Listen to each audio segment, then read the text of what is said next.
네, 안녕하세요. 이제 기업가 정신 마지막 주차죠. 예, 14주차 강의를 시작하도록 하겠습니다.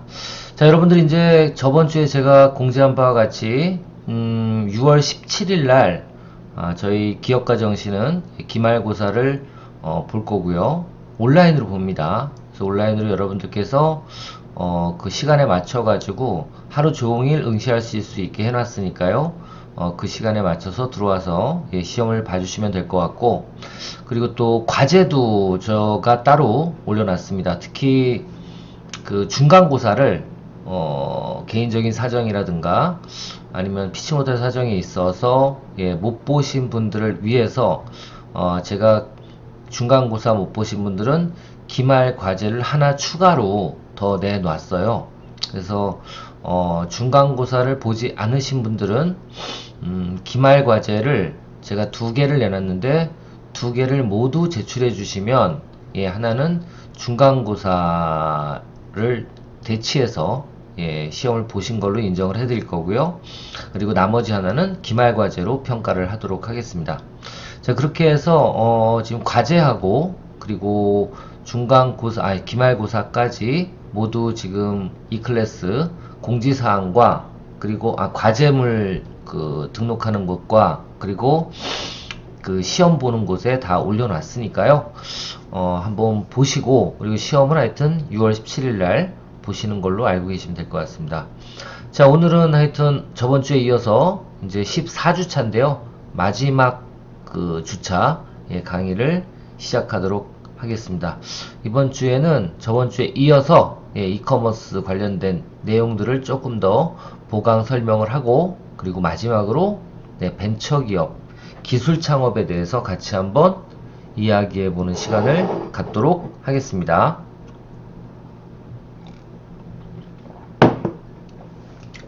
그러면 시작해 볼까요? 일단 먼저 그 이 클래스 이 클래스 어디에 시험이 올라가 있고 되어 있는지 한번 설명을 드리겠습니다. 일단 기업가 정신 요 과제로 들어가 보시면 여기 기말 과제 안내가 이렇게 되어 있어요. 기말 과제 안내가.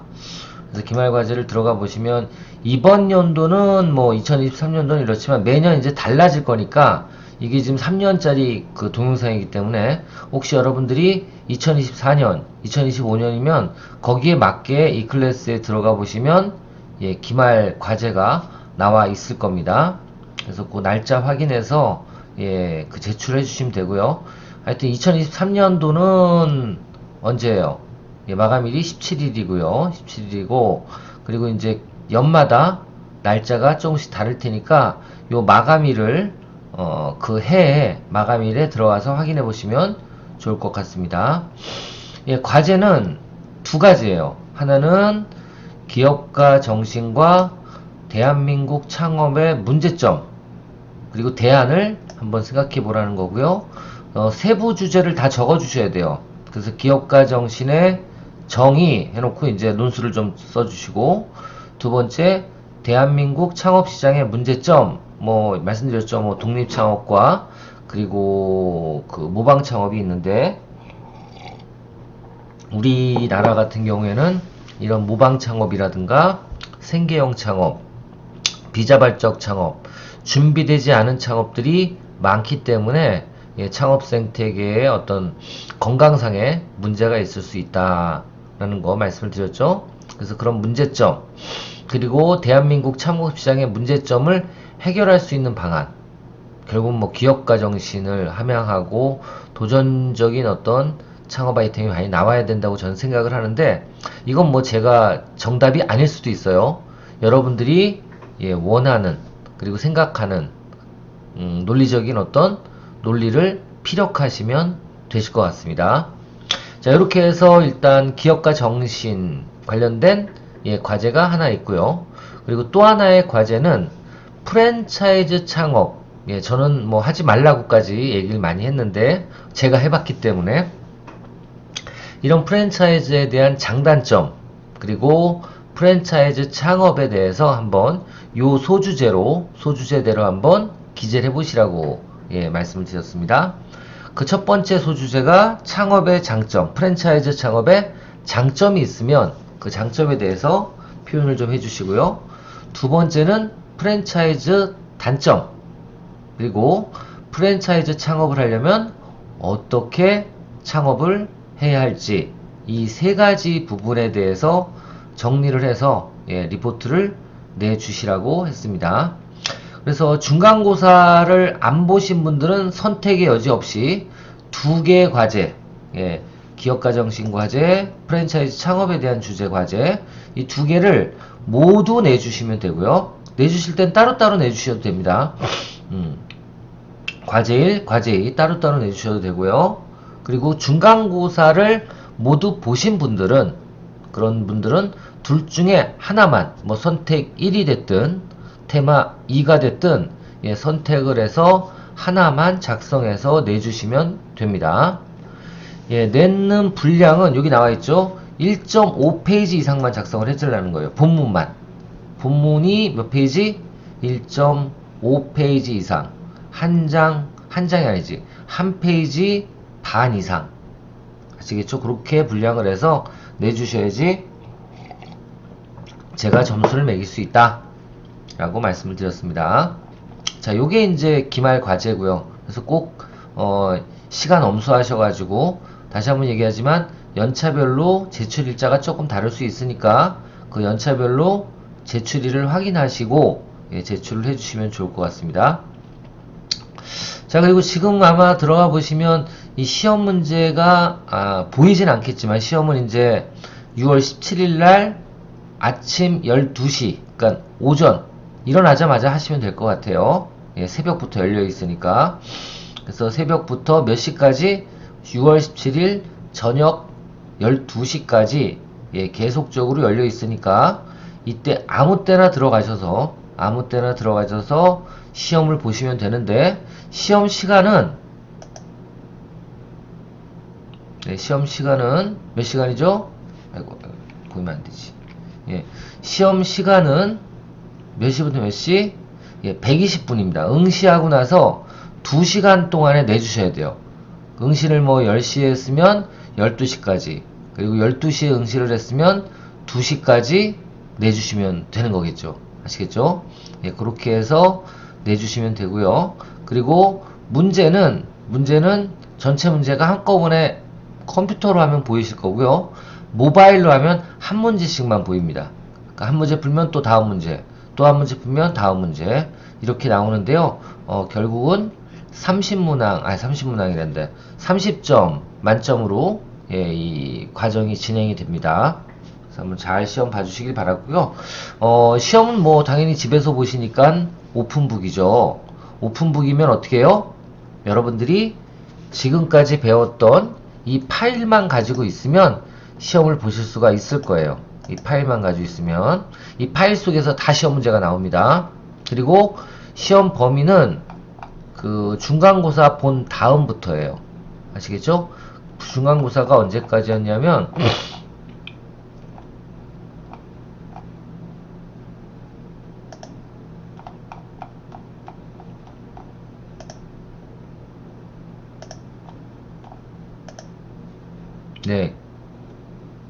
아마 6주차부터 아마 시험 문제가 나왔을 거예요. 6주차 후반부터. 그러니까 여기서부터만 찾으시면 됩니다. 찾아서 시험을 봐주시면 좋을 것 같습니다. 자, 그럼 이제 오늘 14주차 강의를 시작하도록 하겠습니다. 저번주에 이제 이커머스, 해외 이커머스에 대해서 같이 한번 얘기를 나눠봤고요. 이커머스, 이비즈니스 얘기 다 드렸고, 이커머스에 대해서 아마존 이커머스에 대해서 얘기를 드렸고, 특히 그 해외 이커머스에 입점을 하기 위해서는 어떤 준비 자료가 필요한지에 대해서 설명을 드렸습니다. 자, 오늘은 아마존이 아니고 아마존은 보통 서방 쪽, 그러니까 유럽이라든가 북미 쪽, 이런 쪽에서 가장 큰 마켓시어를 차지하고 있는 그런 쇼핑몰이에요. 자, 이것과는 좀 그 반대로 이런 아마존이 20개국에 지금 진출해 있는데 이 20개국 중에서 마켓시어를 50% 이상, 그러니까 시장 점유율을 50% 이상 차지하지 못하고 있는 지역이 어디냐면 바로 동남아시아예요. 동남아시아. 동남아시아하고 또 어디? 중국. 이렇게 두 개 지역, 크게 두 개 지역이에요. 그러니까 우리나라가 있는 이 동남아시아, 동남아시아라 그러면 뭐 필리핀, 태국, 베트남, 싱가포르, 타이완 뭐 이런 데겠죠. 예, 인도네시아 이런 데. 예, 이런 어떤 그 동남아시아의 육룡이라고 하는 이쪽에는 아마존보다 더 MS를 차지하고 있는 시장 점유율이 높은 이커머스가 어디냐? 바로 쇼피예요. 쇼피. 쇼피고요. 이 쇼피는 이제 싱가포르에 본사를 두고 있는 글로벌 이커머스입니다. 아, 우리도 빨리 이제 이렇게 글로벌 이커머스처럼 좀 국내 뭐 저기 쿠팡이라든가 이런 게 진출을 하고 있는데 지금 올리브영이 제가 알기로는 진출이 돼 있어요. 해외 그 마켓에. 여튼 이런 어떤 프랜차이즈형 그 이커머스들이 우리나라 이커머스들도 좀 해외로 빨리 진출을 해서 글로벌하게 그 매출을 올릴 수 있는 쇼핑몰이 빨리 나오길 기원합니다. 여하튼 그런 그 동남아시아에서 가장 MS를 높게 차지하고 있는 게 바로 쇼피인데요. 이 쇼피에 대해서 오늘은 좀 얘기를 나눠보도록 할 거고요. 뭐 TMI일까요? 투머치 토크일까요? 여하튼 그 동남아를 빼놓고 또 아마존이 지고 있는 지역이 어디냐면 중국입니다. 그러니까 알리바바 그룹이 꽉 잡고 있는 중국. 예, 중국은 지금 현재도 타오바오와 알리바바 두 개의 쇼핑몰 그리고 또 내수 도매몰이죠. 중국 내수 도매몰 1688.com 이렇게 해서 세 개가 시장을 꽉 잡고 있고 거의 다른 나라의 이커머스들은 들어가서 맥을 못 치고 있습니다. 그래서 아마존이 20개국에 지금 진출은 되어 있지만 동남아는 일본은 빼놓고 일본은 아마존이 꽉 잡고 있어요.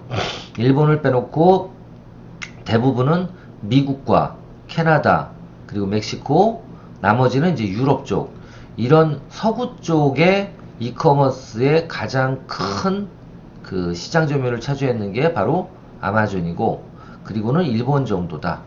그리고 조금 좀 그 희망적으로 볼 수 있는 지역이 이제 인도예요. 인도 같은 경우에는 아마존이 그래도 MS를 50% 이상 차지하고 있는 지역입니다. 어떻게 보면 서남아시아죠. 예, 그쪽 지역에 대해서도 지금 현재 아마존이 시장 점유율을 차지하고 있고요. 높게 차지하고 있고요. 쇼피만은 동남아시아를 장악하고 있는 쇼핑몰이다 라고 보시면 됩니다. 자, 그러면 이 쇼피를 만약에 입점을 해서 내가 우리나라의 상품을 공급받아서 수출을 하고 싶다. 온라인으로 수출하고 싶다. 동남아시아에. 이렇다면 어떤 준비가 필요할까라는 거 말씀을 드릴게요. 일단은 사업자 등록증이 있어야 됩니다. 쇼피는. 그러니까 명실공히 사업을 하고 있는 분들만 유통이 가능해요. 아마존은 어떨까요? 솔직히 아마존은 사업자가 없어도 판매자 가입이 가능합니다. 다만 수출이기 때문에 만약에 이제 아마존의 제품이 판매가 되면 이거는 엄밀히 말해서 우리나라의 제품을 미국이라든가 다른 나라에 판매하는 거기 때문에 우리나라에선 수출이라고 보고 있어요. 당연히 수출이죠. 그렇죠? 이 수출이라고 보고 있기 때문에 세금에 대한 여러 가지 혜택이 있습니다. 그러니까 한마디로 얘기해서 가장 큰 세금에서 그 퍼센테이지를 차지하고 있는 게 부가세거든요. 근데 이 부가세를 수출업자들은 안 내요. 매출이 100억이 아니라 1000억, 1조가 되더라도 수출이면 부가세는 빵원입니다. 그런데 더 재밌는 건 수출을 하기 위해서는 원료를 만들거나 제품을 제작하기 위해서 원료를 구입하거나 또는 아예 완제품을 내가 받아서 도소매는 그런 게 많죠. 완제품을 받아가지고 구입해서 그 다음에 수출을 해서 마진을 남기는 이런 리셀러라 그래요. 이런 리셀러들 같은 경우에는 구입비가 만만치가 않을 거예요. 그렇죠? 뭐 예를 들면 한 1억 매출이 된다 그러면 한 5천만 원은 구입해서 보내야지만 그래도 반이 남는 거잖아. 그죠? 그러니까 5천만 원어치 사가지고 1억에 팔리면 얼마나 좋아요. 그렇죠? 근데 하여튼 1억에 팔리면 부가세는 빵원인데 5천만 원을 구입했잖아요. 그쵸? 그럼 구입을 우리나라에서 만약 했다 그러면 부가세를 그분들한테 드릴까요? 안 드릴까요? 이건 수출업자든 그렇지 않든 수출을 목적으로 했든 아니면 국내 내수용으로 내가 공급을 하기 위해서 아니 판매를 하기 위해서 공급을 받고 매입을 했다. 이건 매입이잖아요. 이런 매입을 할 때는 부가세를 무조건 내게 돼 있어요. 누구한테? 그 물건을 사주는 사람한테. 그러니까 예를 들면 소비자들은 만원짜리 구입하면 그 속에는 원래는 9,900원짜리 산 거고 990원 정도는 뭐예요? 그렇습니다. 부가세를 같이 주는 거죠. 그쵸? 자, 이렇게 됐을 경우에 이렇게 10% 정도씩을 더 내는 거예요, 우리는. 부가세 때문에. 공급가부터. 만약 그렇게 됐을 경우에 수출업자는요, 수출업자는 그 10%, 그러니까 만약에 만원짜리를 하나 샀다 그러면 990원, 10만원짜리를 샀다 그러면 9,900원, 100만원짜리 샀다 그러면 99,000원, 1000만원짜리 샀다 그러면 거의 99만원, 100만원을 어떻게 해요? 나라에서 돌려줘요. 아시겠죠? 부가세 매출은 빵원으로 잡아주고 매입의 10%, 매입을 할 때 생긴 부가세를 준 돈, 그거는 어떻게 해요? 돌려줘요. 누구한테? 누구한테? 그렇죠. 수출업자한테. 아시겠죠? 나라에서. 그러니까 무슨 얘기냐면 수출업자는 당연히 매출이 발생이 되면 부가세를 안 내겠지만 매입에 대해서도 10%를 깎아주는 효과가 발생을 해요. 근데 이렇게 되려면 어떻게 해야 되냐? 사업자가 없으면 안 돼요. 왜? 세금 신고를 하려면 사업자가 있어야 되잖아요. 그래서 아마존 같은 경우에는 사업자가 없어도 예, 가입이 되고 판매를 할 수는 있어요. 근데 중요한 건 아마존은 사업자가 없더라도 할 수 있지만 대부분의 분들이 아마존에서 물건을 판매하다 보면 사업자를 내게 돼 있어요. 왜? 내야지 혜택을 받거든. 그죠? 그래서 꼭 사업자는 내는 게 맞다. 그래서 특히 쇼피는 처음부터 사업자 등록증이 있어야지만 예, 셀러로 가입을 하고 활동을 할 수가 있습니다. 자, 일단 첫 번째로 준비해야 될 조건은 쇼피는 사업자 등록증이고요. 두 번째로 이제 준비해야 되는 게 뭐예요? 그렇습니다. 한국 내 상품의 재고를 보유하고 있어야 돼요. 이건 왜 그러냐면 미국 아마존과 좀 다르게 아마존은 어떻게 팔린다고요? 그렇습니다. 아마존만 운영하는 아마존 창고, 그거를 FBA라고 표현하는데요. Fulfillment by Amazon이란 약자예요. 그 FBA에 뭐를 해줘야 돼? 내 제품을 사서 넣어주면 그때부터 팔려요. 그러니까 내 창고가 생기는 거예요. 판매자 등록을 하면 공짜 창고가 거기에 미국에다가 내 미국에 있는 창고에 상품을 입고시켜야지만, 그러니까 입고시킬 수 있으려면 어떻게 해야 돼요? 내가 우리나라에서 판매할 상품을 구입을 하거나 확보를 해서 어딨다? 미국 창고에다가 보내줘야 되겠죠? 예. 이거부터 한 다음에 그 다음에 일을 진행해야 돼요. 그래야지 판매가 이루어지니까. 똑같이 쇼피 같은 경우에는 FBA 대신 있는 게 뭐냐면 주문이 들어오면 그 제품을 어디까지만 해외 이커머스지만 어디까지만 김포까지만, 김포에 집하지가 있어요. 그 김포의 집하지까지만 뭐를 그 주문된 제품을 갖다 놓기만 하면 그 다음부터는 알아서 쇼피가 그 고객한테 제품을 갖다주는 시스템, 이런 시스템을 제3자 물류 시스템이라고 표현하는데, 이런 시스템을 이용하기 때문에 주문이 들어오면 쇼피가 셀러한테 알립니다. 주문 들어왔다고. 그러면 그 주문이 들어온 시점부터 며칠? 이틀 이내에 어디에? 김포 집하지에 제품이 도착해 있어야 돼요. 자, 그러면 제품이 이틀 내에 도착하려면 보통 물류 기간이 어느 정도 걸려요. 빠른 거 같은 경우에 오늘 우체국에서 붙이면 내일 들어가죠. 그죠? 그럼 이틀이란 말이에요. 그래서 보통 이 쇼피셀러 같은 경우에는 만약 내가 판매하고자 하는 제품이 있다면 그 제품이 확보가 돼 있어야 돼요. 그렇지 않으면 어떻게 해야 돼요? 적어도 오늘 내로 들어오게 만들어야 돼. 주문을 하더라도. 그래서 로켓 배송도 조금 힘들어요. 왜? 로켓 배송 같은 경우에는 며칠 날 들어와요? 그 다음날 나한테 들어오잖아요. 아, 이것도 가능하겠다. 로켓 배송을 통해서 직접 어디에? 지파지에 보내도 되긴 되겠네요. 근데 이렇게 되려면 또 뭐가 필요해? 그 제품의 송장, 그러니까 고객 정보를 집어넣어 줘야 되잖아요. 이게 이제 힘들 수도 있기 때문에 대부분은 재고를 보유하고 있다가 주문이 들어오면 바로바로 송장만 붙이고, 송장이라는 건 이제 그 구매 고객, 그러니까 뭐 필리핀에서 어떤 고객이 구매했다 그러면 그 구매 고객이 누구고 이건 누구한테 갈 상품이라고 이렇게 라벨을 붙여야 되잖아요. 그 라벨을 붙이는 일까지 해서 보내야 되기 때문에, 해서 어디로? 김포 지파지로 보내면 김포 지파지에서 쇼피 담당자가 아, 이건 누구한테 가는 제품이고 어떤 셀러가 보냈구나, 이걸 확인한 다음에 그 제품을 목표로 하는 그 고객한테, 해외 고객한테 갖다 주는 일을 합니다. 자, 그래서 중요한 건 한국 내에 상품 재고가 보유돼 있어야 된다 라는 겁니다. 자, 그런 게 있어야 되고요. 그리고 또 한 가지는 뭐 이거 아마존이나 아니면 쇼피나 다 마찬가지겠지만 가장 중요한 건 제품별로 어떤 해외 규정에 맞는지 이런 것들은 다 셀러들이 확인을 해봐야 되기 때문에 내가 주로 거래할 제품이 어떤 제품이고 그 주로 거래할 제품은 어떠한 법률이 해외 내가 그 판매하려는 지역에 어떤 규칙이 적용이 되는지도 한번 확인해 보실 필요는 있습니다. 자, 그럼 이제 전체적인 그 글로벌 셀러 입점 절차에 대해서 한번 말씀을 드리도록 하겠습니다.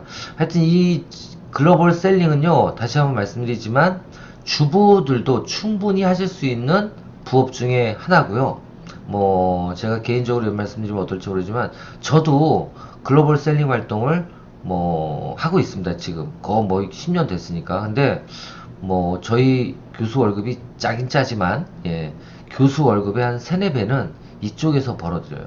일은 그렇게 많지가 않은데 정말. 그래서 하여튼 이런 부분들은, 그리고 또 집에서 할 수도 있고 내가 짬나는 대로 할 수도 있고, 저는 현실적으로 말씀을 드리면 한 달에 이틀에서 3일 정도밖에 이 아마존 셀링 관련돼서 일을 안 해요.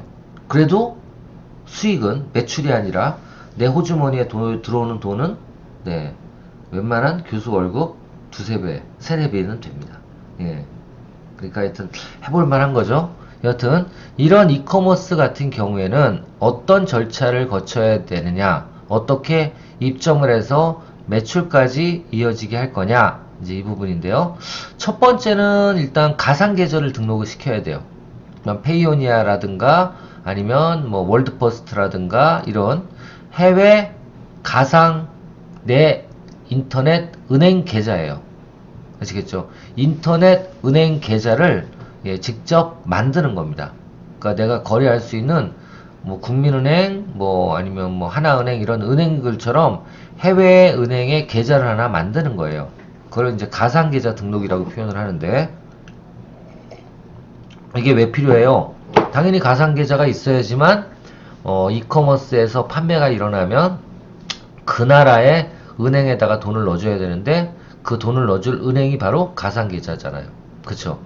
그래서 요걸 한 다음에 이제 판매자 등록을 하고, 그리고 판매자와 가상 계좌가 연동이 돼야 되겠죠.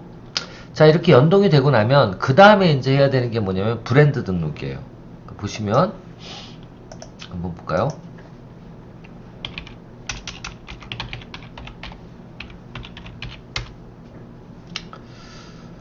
자, 이제 아마존에 들어가시면 여러 가지 제품들이 있는데, 특히 아마존에 들어오셨을 때, 이게 이제 글로벌 셀링이니까 아마존에 들어와서 그대로 냅두면요, 그대로 냅두면 여기 접속 지역이 한국으로 돼 있어요. 이러면 한국으로 수출이 되는, 미국에서 배송이 될 수 있는 제품만 보여지는 거예요. 근데 저희는 이제 거꾸로 이 미국에 수출을 하려는 거잖아요. 그럴 때는 여기다가 이게 뉴욕이라는 우편번호입니다. 10-1번이. 자, 요렇게 해놓고 바뀌었죠. 이게 이제 미국 버전이에요. 이렇게 되어 있으면. 그러면 내가 만약에 수출할 아이템이랑 경쟁 제품이 어떤 게 있는지 찾아보겠다 그러면 이런 컨디션에서 들어가셔야 되고요. 만약에 내가 아마존 미국에서 상품을 직구를 하겠다. 그럴 때는 어떻게 해야 돼요? 그럴 때는 똑같이 그냥 코리아, 리퍼블릭 오브 코리아, 리퍼블릭 오브 코리아, 여기 있다. 이렇게 해서 바꿔놓고 이 상황에서 봐야지만 여기서 보는 것들만 한국으로 주문을 하면 갖다주는 제품들이에요. 아시겠죠? 여하튼 어떤 제품이든 간에 이렇게 들어가 보면 뭐가 있어요? 비짓 더 프로제스테롤 스토어. 예. 요게 브랜드예요. 그러니까 이 브랜드가 어떤 제품이든 다 써 있습니다. 어떤 제품이든.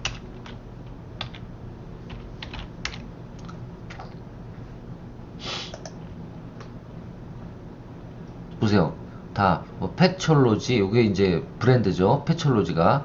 이런 식으로 브랜드들이 다 명시가 되게 돼 있어요. 그래서 아마존 같은 경우에는 제일 먼저 해야 되는 게 뭐냐면, 내가 최초로 상품을 등록할 때는 제품을 그냥 사진만 찍어서 등록하면 될 수 있는 게 아니라, 판매자 등록이 되고 나서 뭐부터 해야 된다? 내가 올릴 제품의 브랜드를 아마존에 나 이런 브랜드 제품을 이제부터 거래할 거야 하고 뭐예요? 승인을 받아야 돼요. 아시겠죠? 그래서 브랜드 승인은 어떤 게 필요한지는 전문 교육 때 설명을 드릴 거고, 여하튼 요런 브랜드 등록이 필요하고, 그 다음에 이제 또 필요한 게 뭐냐면 카테고리 승인입니다. 그러니까 특정한 제품을 판매하려면, 예를 들면 사람이 먹는 식품이라든가 또는 건강기능식품, 의약품, 또 위생용품이라고 그러죠. 뭐 의약품까지는 판매를 못하겠지만 건강 관련된 뭐 위생용품, 그죠? 그리고 또 어떤 게 있을까요? 그러니까 몸에 닿거나 마시거나 먹는 거, 이런 것들은 다 해당돼요. 아시겠죠? 예. 피부에 간접적으로 닿는 거 말고요. 샴푸 같은 거 말고요.